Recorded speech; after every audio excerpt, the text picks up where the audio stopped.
नाज़िन कंबर शहदादकोट ज़िले जे तालीम खाते जे नंढनि मुलाज़िमनि पारां मुतालबनि जी मन्नत लाइ डी ऑफिस आॾो धरणो हंयो वियो आहे। उन हवाले से वीडियो लिंक ते मौजूद है आवाज़ न्यूज़ जो रिपोर्टर हाकिम खास खेली। जी हाकिम, कंबर शहदादकोट ज़िले के तालीम खाते के लोअर स्टाफ पारां मुतालबन की मन्नत लाइ कंबर के डी ऑफिस के अग्यां एहतजाज किया है। अचो तो उन ॻाल्हियुनि छा चवण है। गैस जा बिल, बिजली जा बिल, हालातों के नेकी जे अटो महंगो, 8-10 ॿार, उनकी तालीम महंगी, असां वञूं तो वञूं काॾे, मेडिकल ना है, बी फैसिलिटी ना है बाबा जो असांखे हिकिड़ा इदारनि में अचनि चवनि तो गवर्नमेंट मुलाज़िम आयो तव्हांजी जेका फीस मुफ़्त आहे उहा मुफ़्त भी ना है, मथे वञूं था तो चवनि था फीस ॾियो।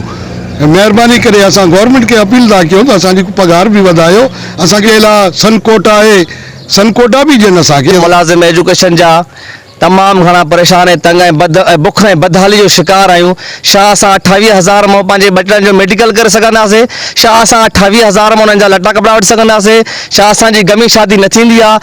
असां अनाज न खाईंदा आहियूं? छा असां गैस ऐं बिजली जा बिल न भरींदा आहियूं?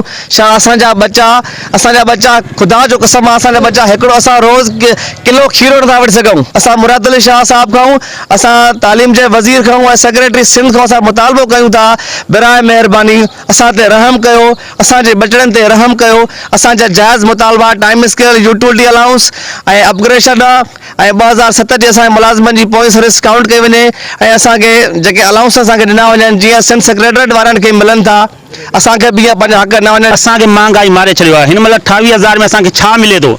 छा अचे थो? अटो जेको 150 रुपए किलो आहे, 50 रुपए किलो आहे, 150 रुपए किलो आहे। असांखे छा मिले थो? कुझु बि नथो। असां सां माटेली मार हिसाब थो थिए जेको आहे। असां अॼु जेको मिले असांखे प्रमोशन नथा थियनि, छो नथो मिले? असांखे छाजे करे नथो मिले? असां हक़ छो थो मारे वञे? हर हिक खे मिले थो, 17 अरिड़हं वारनि खे मिलनि था, क्लार्कनि खे मिले थो, हर हिक खे मिले थो। असांखे महांगाई जे हिसाब सां छो नथो कुझु बि मिले? असां छो माटेली मार हिसाब करे थो वञे? पुरअमन एहतजाज असां डी ऑफिस जे आॾो करे रहिया आहियूं।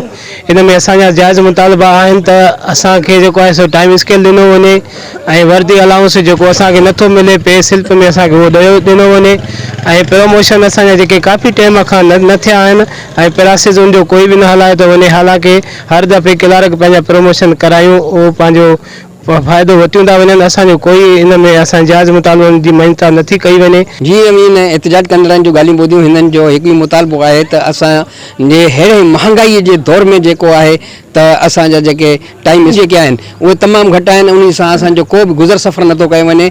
असांजा जाइज़ मुतालबा जेके आहिनि उन्हनि सिंध सरकार खां जेको आहे त पुरज़ोर मुतालबो कयो आहे त उहे असांजा मुतालबा जेके आहिनि त उहे मञिया वञनि। कैमरामैन शोहेब खोसो सां गॾु हाकिम ख़ास केली, आवाज़ न्यूज़ कंबर।